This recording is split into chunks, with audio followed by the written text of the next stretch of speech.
Okay, so today we will talk about the interface. Okay, so we talked about the controls, we talked about the displays, design guidelines. Today we will talk about the interface. So what is the interface? Basically the place where all the equipments are organized. When we say equipments, we mean what? The controls, the displays, everything that's here, it's called equipments. So, it is the place where all of these items are organized. Okay? Now, in relation to each other, of course, and not to forget in relation to the human who will be using it. Because the human is the most important thing, as we know. So we need to always ask ourselves, what is the device, who is the human, how the human will use this device, in what environment, what tasks will be performed. All of this will influence how this layout will be organized. Okay?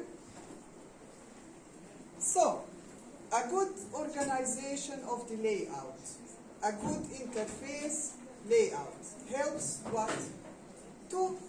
So that we can basically clearly identify the equipments. We can easily and efficiently use the equipment, so displays and controls. Mistakes can be avoided. Now, you need to pay attention to one thing. The organization is very important. It is, for example, if you designed the controls well, everything is perfect. The colors, the sizes, the labels, everything is chosen excellent. The display also. But if you organize this in a way that is confusing, everything what you designed is useless. Okay? So the organization is very important for this to happen. Okay?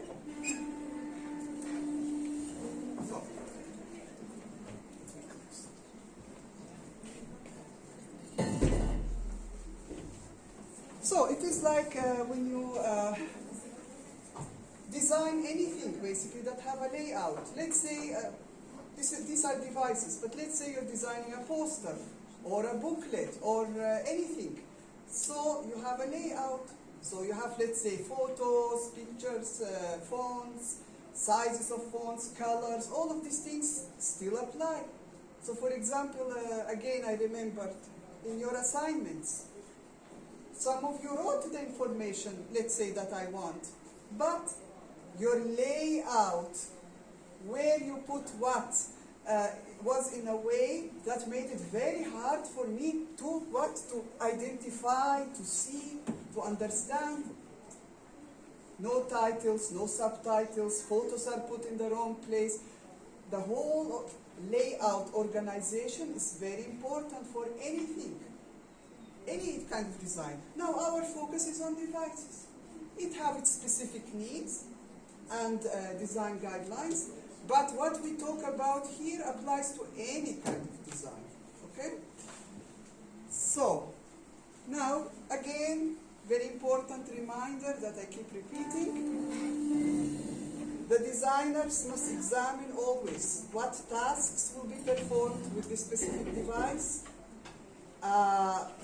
how this will be used by the user, and everything. When we say the user, everything about the user, even the abilities, limitations, measurement of the body. So does the device fit with the measurement of the body of the human? Now we're talking about the interface. Okay? So this must also fit somehow within the tasks, within the use, within body measurements. Everything must be suitable, including the environment, the environmental conditions. So these things we cannot separate from any design. Okay? So, there are 4 basic methods that we can use to organize interfaces. Okay? By importance, by frequency of use, by sequence of use, by grouping according to function. What are we talking about here? We're talking about the controls, the displays, okay?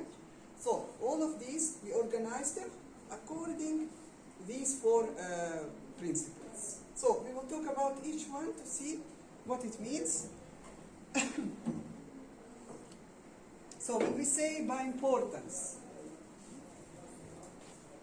certain equipments, now when we again say equipment, it could be controls, it could be displays, it could be controls and displays, they must be placed, put, okay, on this interface in a location that is convenient, suitable, okay, depending on its use, depending on the device, okay.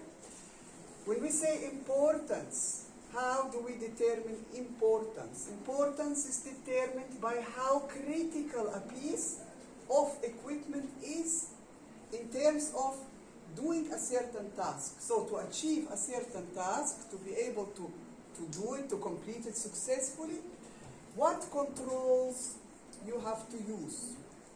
And some of them have more importance than others. So you need to, depending on the device, depending on how it is used, which body part come in contact, and all these details, you need to decide the placement of this according to the importance and connecting this with the tasks. You cannot, for example, tell me this control I will put here and, okay, what has this got to do with the task completed? It must be related to the tasks because this directly influences the location by importance, okay?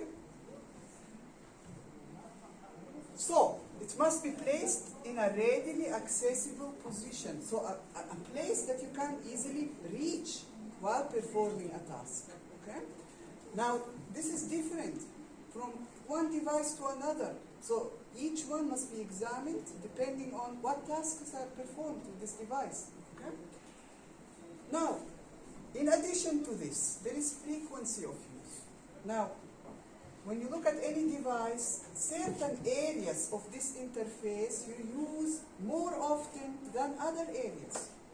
So this must influence the placement of the controls and the displays. So let's say, for example, if this control here I use constantly for example, for the volume, up, down, I put channels from here and there. So if I'm using this a lot more than these, then this must be placed in a position that is closer to my hand, closer to the fingers, than the ones that I don't use that often.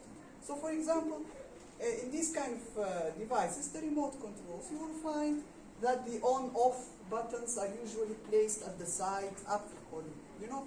Why they don't place on-off here?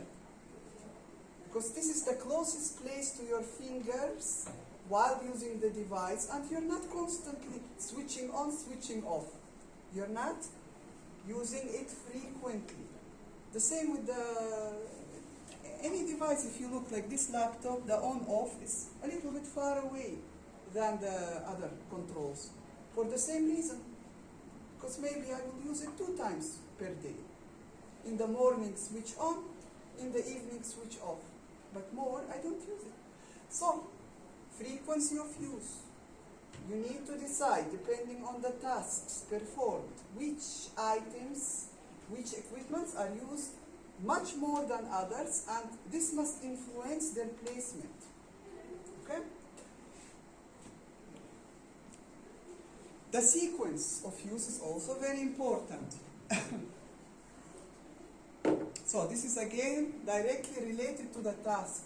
When you do a task, you do it according a sequence. Again, it depends what kind of a device. But in general, you have switch on first, usually. Okay, switch the device on. Then, what steps are you doing to complete a certain task? This is the sequence. Now, if this sequence is, the interface is organized in a way logical to the sequence, let's say if I start from here, then here, then here, then here, this is a logical sequence. A not logical sequence, confusing sequence is, if I have to click here first, the next step here, the next step here, the next step here, here, everywhere, I have to keep moving my hand up and down, my body. So, why is this a problem? That we need to organize according to sequence? Because we organize it according to a sequence depending on the tasks performed. This will help the user remember how to use a device more easily. Now, if you have to use it in this confusing way, every time you will have to teach yourself all over again how to use this device. So, the sequence helps in the quick understanding, quick use, efficient use of the device. So this is very important. But to know this, you need to know exactly each of the task steps. Then you need to decide, okay, which controls should I put where? Okay, to fit the sequence. But of course, it also needs to fit with the best possible way, with the frequency, with the importance. So you have to meet all of them the best possible way. Here is a sequence example. 2 interfaces of a washing machine. This is washing machine, this is washing machine. Different designs, different organization. But the sequence, when you do a task, okay, it's kind of very similar in both devices. Now, this doesn't mean this is the optimal way to do it. I'm just putting it as example, okay? So, maybe in another device you will find another sequence. So when you analyze a device for mistakes, you need to carefully consider the sequence. Is it natural to the human body? Is it easy to remember? Is it easy to understand? All of these things related to the usability. If you remember when we talked about the usability analysis, this is somehow part of it. Because if I destroy this beautiful sequence and make it confusing, it will become not easily usable. It will become not efficient for use, not comfortable. I will not be able to remember. So all of this has to do with the usability of a device. The fourth one, by grouping according the function. So this is, for example, in most devices you will find a lot of controls. Not just one, a lot of controls. Now, the more controls you have, the more you need to be careful. Because if you have 10 controls, you need to organize them according the function, group them according to the function.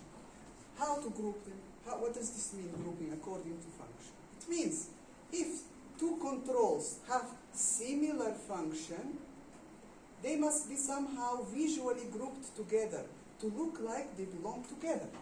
Now, of course, each control have a separate function.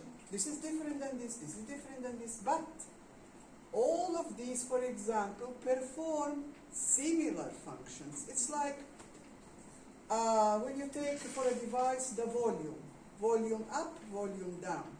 Now, okay, the control that show me the volume up, it goes up the volume, the other one go down. Okay, this is one type and this is another type, but they have something in common. What's the common function? The volume control for volume up, volume down. So if I group these together, that's a logical thing to do. That will help to make it more clear. There's other, for example, controls that also have similar functions, like forwards, backwards, up, down. Sometimes all of these 4 are grouped together in one control. This go this way, this go that way, up, down. They are grouped because they have similar function. Okay? So, it's very important to group, because if you don't group, so if these, for example, all of them perform a similar function, and you put one here, one there, one not grouped together, it will be confusing. So, now, look here, for example, all of these controls have the same shape, the same color, the same size, everything is the same. But you can still recognize that these belong together, these belong together, and these belong together in a group because of the space in between one thing. Second thing, do you see these lines here? So these lines, visual lines that we talked about in the previous lectures, they can create a separation. So if I put around this line, it separates them from the other. In addition to the distance, in addition to all of this, help us to separate controls into different groups. Now, here we have another option here. All of these controls seem to be in a group because of their placement. They're placed close to each other. The shape, the sizes, everything the same style. Then we have these controls which are not round but like egg-shaped, and there are different colors. These are also a group. There is no space like between them, not like here, but because they use different shape, different color, it already visually tells us this is a group, this is a group, and this is a group. So, if you go back to the coding of the controls and the things we discussed in the previous lectures, you can use this item to create separation or grouping. Now, when you analyze your device for mistakes, you will look for these things. For example, why do these look as if they belong to a group? What makes them a group? What makes them a group? You need to explain these things, okay? Not tell me, oh, this is a group. How do you know it's a group? Is it the shape, the sizes, the placement, the what? Background color, any other thing? What makes them a group? And then you need to ask yourself, is it correct to put them in a group? Do their function have anything in common? So, if one control is totally different than another control, you should not put them in a group. But if they have common function, you need to somehow group them together for clarity, so that the user can more easily understand how to use this device. And there is many methods, okay? Each device, you will look carefully and see if there is some elements grouped and why and how. What makes them a group? All of these things you need to be careful.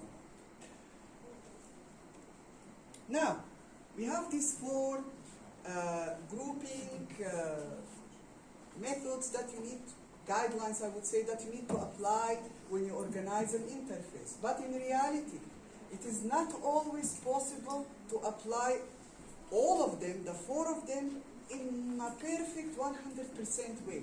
What I mean is, sometimes you will organize the controls, let's say, and the displays according a sequence. But then this will contradict one of the other points. Maybe the importance or the, what do we have here?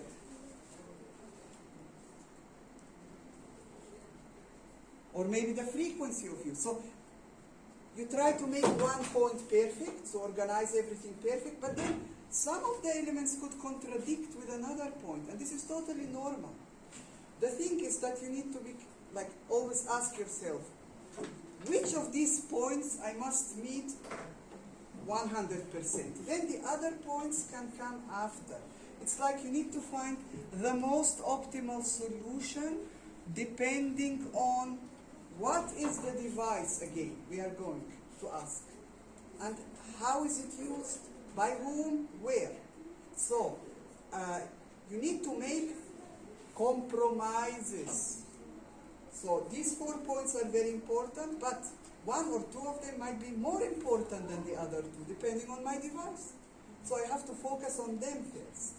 So, these things, when you discuss whatever device you will choose, you need to be able to identify which of these points the designer focused mostly on and why. What has this got to do with the device type, with the human who will be using it, with the environment? You must discuss these things, okay? So look very carefully to identify this. So is the device controls and displays organized according to sequence perfectly, or according to one of the other points? And why? Okay? But in general, you need to focus on the 4 points to meet them in the best possible way as a design. And perfect design does not exist. We can only go closer and closer to perfection.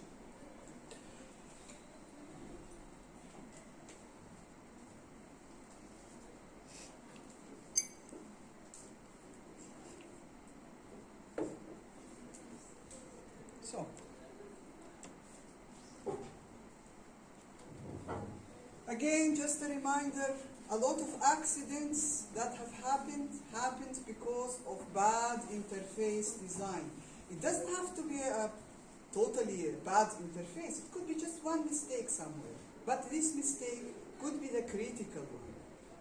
So a lot of accidents happen because the user, for example, did not immediately understand something on the interface, or not in a timely manner, with delay, or, for example, was searching for something while forgetting to do another important task. So there could be many reasons, but the interface, the clarity of it, ease of use, comfortability, safety, everything should be met as best as possible using the principles that we discuss. So by applying them, you can get closer to making devices safer and easy to use and meeting all the other principles. Now, I want to make one more point here.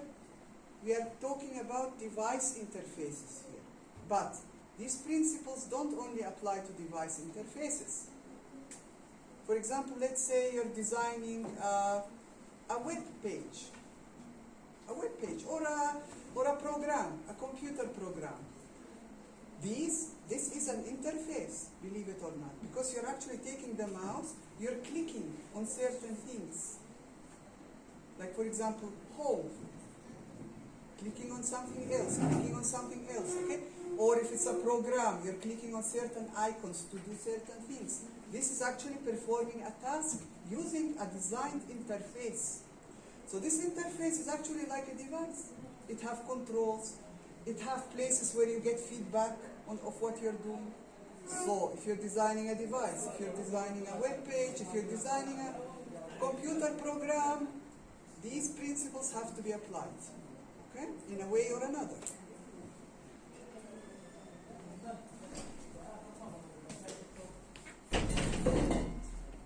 The panel shape. So, when we say the panel shape, what is the panel? It's basically where the interface is placed. So the controls, the displays, they're organized. This place is called an interface, but they are placed on a panel. This panel have a shape. Like sometimes you see on devices, we have a long rectangular panel, and on top of it, everything is placed. Sometimes you find like circular panels. Sometimes you find irregular shaped panels. Sometimes you find, for example, the panel is straight. Sometimes it's curved. Like, for example, this is a panel. The mouse, where is the panel? Here. But look at it, it's curved. Why is it curved? Because it has to fit comfortably with the hand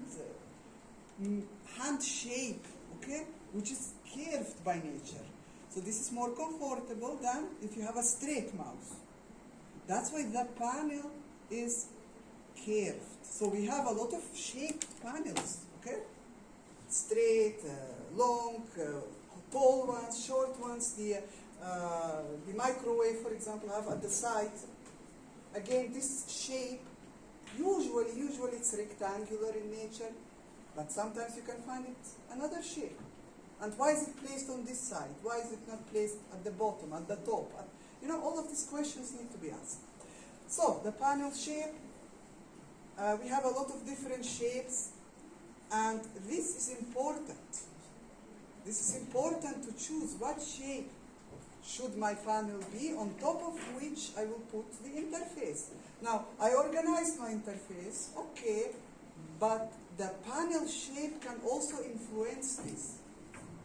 Like if I organize the interface to be like a square, and I want to include a rectangular panel because somehow this fits better with the overall design, with the human, then my square must have some problems. Either this or this will be the problem. So both of these influence each other. The panel shape and the interface design on top of it, the organization. Okay? Also, it depends again what kind of device is it. Is it a device is it a handheld device? Or is it like a workstation? Like, look at this, for example, here. These are not handheld devices. This is something stable. On a table you cannot move. So you can see some of them go this way, some go up at an angle. Why this? Why? PlayStation. Okay, we have here a panel from where you control the game. So this panel sometimes is at an angle, sometimes it's rectangular, square, whatever. It must have a reason. It must have something to do with making it more easy, more clear, more comfortable to use. So all of these different shapes play a role with, again, who is the human and how the human will use this device. Okay, will I use it by standing? What is this? This is this machine where you extract money from the bank. I have never seen anybody take a chair and sit next to it. Everybody stands, okay, and put the card and control here the whatever we have interface. This is usually at an angle, okay. So there must be a reason for that. It's designed for a standing human to use, and many other factors, okay. So you need to understand this, that these are related to each other. The panel shape with the interface design and all these details. So panel contours. It's about, again, the contours or slopes. Now, this is a workstation. This is here designed for a human to sit in front of these, let's say, devices, all of this combination of controls, displays. In this case, you must, if the human is using it by sitting, you must make it clear according the size of the human, according the visual angle, what is comfortable. So that's why some of these could be at an angle. Now these devices, you cannot move the workstation. You cannot move it easily. It's not like a handheld device that I can rotate the way I want. So in these kind of devices, clearly it must be this, like the panel, the shape and the contour of it must be designed to be comfortable for the human. So, but this again goes back to what is the device? What is it used for? If you look at this mixer, it's a handheld device. Look at the shape of the panel. The panel is in this place, okay? Again, we have a curved panel. We have a certain size panel. Why is this not made smaller or larger? For example, because it has to fit with the human hand measurements. We cannot separate the measurements. We always have to go back to them. What are the measurements of the human body part? That will be using this machine. Okay? So the panel shape, the panel size, the panel, everything about the panel on top of which the interface is designed must fit with the human body part. Okay? Look at the car. All of these are panels and interfaces. So why is this, for example, shaped like this? Why is this slightly at an angle? Why not straight? Why not backwards? Why not? All of these questions have been answered by the designers of this. They have to be answered so that the human, while driving, will be able to use the panel, see the panel safely, comfortably, and so on. Okay? So every detail you need to look at carefully. Sometimes these keyboards. Sometimes you have here something at the back small that you can just click and the keyboard stands. Because, you know, a little bit high. Because some people have difficulty seeing the controls while it's flat. You know, so a little bit of an angle makes it a little more comfortable. Sometimes these panel shapes are straight, rectangular. Sometimes they are a little bit circular to fit with the human with the human movement while using the keyboard. So, if you analyze a device and you see kind of a panel shape that is a little, you know, outside the normal, like rectangular or, you know, these normal shapes that we see, if it is at an angle, if it is this and that, you need to ask yourself why and explain why. Okay? So this is very important. So,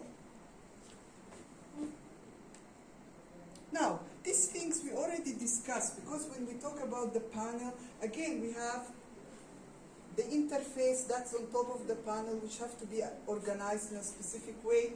And we have the controls, all of these things, displays, again, that need to be looked at carefully. Because sometimes, again, as I said, you may make an organization of the interface, but the choice of the panel don't fit with it. So, in this case, should I change the panel or should I change the organization of the interface? So these things you need to consider very carefully. Here sometimes, for example, we need to also take consideration of, for example, we already talked about associated controls, and displays should be placed near each other. So if the function is similar, they have to be somehow close to each other, related to each other visually, okay? And also, when we have displays, now, look, sometimes you have a display and controls. Where do you put the display? On top or on the bottom or on the right side, on the left side? Where? And in this case, you need to take into consideration, yes, the task being performed, the sequence, okay. But when you click on a control, sometimes your hand, if the display is here, maybe you obscure it, hide it.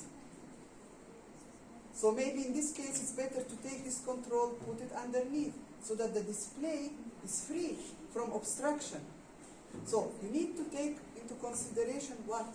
How the human move the body or body part while using the device. So, because in this situation there might be a problem somewhere. So it's not a good idea if I want to click something, oh, the display, I'm hiding it. Start moving to see, because sometimes you need to see immediately. Okay? So, these things must be also considered.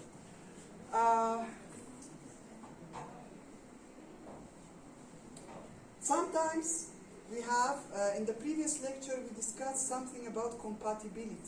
So, controls have to be compatible with controls, controls have to be compatible with displays. So here, again, we have to think very carefully about this. So the points discussed in the previous lectures apply to here, but here we have additional things, okay? So, here we must consider, sometimes when you have a lot of controls and display, so where to put them as an organization? Like, do we put the display separate, the controls separate, or should we put the display here, controls immediately next to the display? This is especially the case when we have more than one display and many controls. So it depends on how complex the machine is, but if we have more displays, more controls, this becomes a question. Should we group, like put them close to each other, the controls on the display, or put them separate? If we put them separate, they must be organized in a way that is clear for the user.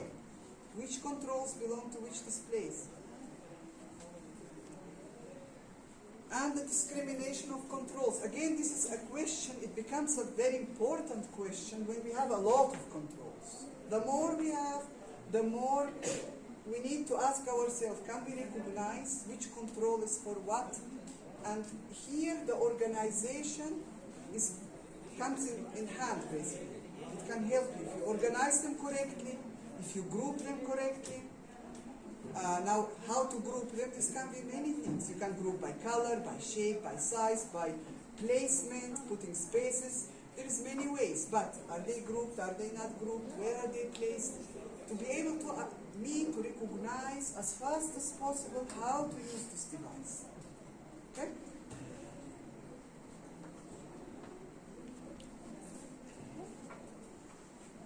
So, when we have emergency situations, okay? Now, some devices, they have like emergency buttons or something that you can click or something that you can do. So, if you have such a situation, okay, how to place these equipments, how, where, okay, in an emergency situation. And you need to take a lot of things into consideration, even things that we discussed before. When we have an emergency, sometimes it's not enough to have, like, for example, something visual, like a light, or, like, sometimes we need sound also. So, What is important in this section to consider that the things we discussed before, you need to go back to them and see which item belongs where here in your discussion. Okay? I will not repeat them. But when we have emergency situation and you see a device that have just a visual, for example, feedback, this could be a problem. Again, it depends, but it could be a problem. Okay? So maybe we need auditory warning. Everything must be readily accessible, not hidden. Okay? Not hidden, not obscured. And you need to take into consideration when we talk about emergencies, people don't act normal. So now you act normal because there is no emergency. You remember what you need to do, how you need to use the device. But if an emergency happens, people become under stress, unable to do what they normally do. So you might forget very simple things. So this is here where most of accidents happen. Here accidents happen because an emergency situation happened, the person panic, and the control panel, if you have a lot of equipments, controls, displays, it becomes confusing. Even though you know how to use them, you might click something by mistake, press something, touch something. You stop recognizing the sequence of a task in an emergency. So, if you're designing devices that can potentially cause safety issues, you need to always consider what will happen during emergency and how you can improve the design to make it safer during an emergency. This again goes back to how you organize the interface. It's a big part of it. It's a very big part, how it's organized. Okay? Of course, the user comfort must always be considered. The posture that the human takes while using the device, very important, because this could cause fatigue and tiredness and other problems if the interface and the panel is not designed in a suitable way. It can create unnecessary movement, it can make you change your posture, the natural posture, and if you have to do something a lot of times over a prolonged period of time, using a certain control, for example, this can create problems. So we need to place it, the location, to help to minimize this. Like, there is a device that I use for the coffee, a frother. So I press it and it starts rotating to basically make the coffee into foam. So there is many different designs that I've seen and used. Some of them I have to take it like this with my hand and press with this finger on the control on top and stay like this for 1-2 minutes. This is very tiring. I see it very tiring for this finger. So at some point I change it with this hand. I change it back because the location of the control is not in a good position. Other designs, I use it like this and I click the button on, I click it on and I stop worrying about it. It's on and then off. But this button on top, you have to keep clicking for a long period of time. And this I see very uncomfortable and problematic for the finger. So this is what we mean. Where do you place what on a device? And how the user will be using it? This can give you a guideline on what to change, what is not optimal in the design. So be careful about this. Of course, we know already that the user have to be always seen as an integral part of the equipment layout design, or any design. So you cannot design something and forget about the human. How the human will use this? Whatever it is. A machine, a chair, a table, a poster, an assignment that I will read like this, a computer program, everything. You need to ask yourself, the human. Where is the human located? Who is it? How the tasks will be performed to be able to organize everything in a good way.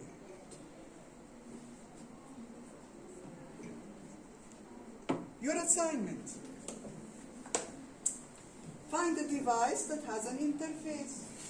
When we say an interface, meaning it has controls, it has displays, okay, all of these things, and a and a panel basically with a certain shape. Now, when you discuss it in your assignment, you need to discuss the interface organization according the points, okay, separately. Then the panel shape design separately. Why is it designed in this way? Does it fit? Does it not fit? Does it cause extra confusion? Okay, every point you need to discuss. Now, the rest, like the other assignments, explain to me where do you see problems according to the points discussed, even points from previous lectures if you see suitable, okay? If you say there is no problem in the design, again you need to explain why. Why is the interface designed in an excellent way? Some of you will just write excellent. And, okay, what is excellent about it, I will ask myself. No explanation. Okay, so don't do that. Or very good, excellent, several words that mean the same thing, but no explanation. No talking about colors or shapes or sizes or any of the principles that we discussed, okay? So be careful. Now, please do not choose the same device that you choose in assignment 11 and the device in assignment 12. I want you to choose again a completely new device. In your discussion, focus on the organization of the interface and the panel, everything about it, okay? So here the discussion is focused on these elements. Now, if for any of the points you see it necessary to mention something we discussed in the past, or for example something you find useful on the internet, okay, you can take it, put it in the point that it's relevant to, okay? But I need to see, for example, if you discuss the 4 points of organization, I need to see a title, okay? Now you're discussing the sequence. Tell me everything about the sequence. Show me pictures, show me this, show me that. Then another principle. Some of you don't put any titles in the assignments. And we need a lot of pictures here again, okay? And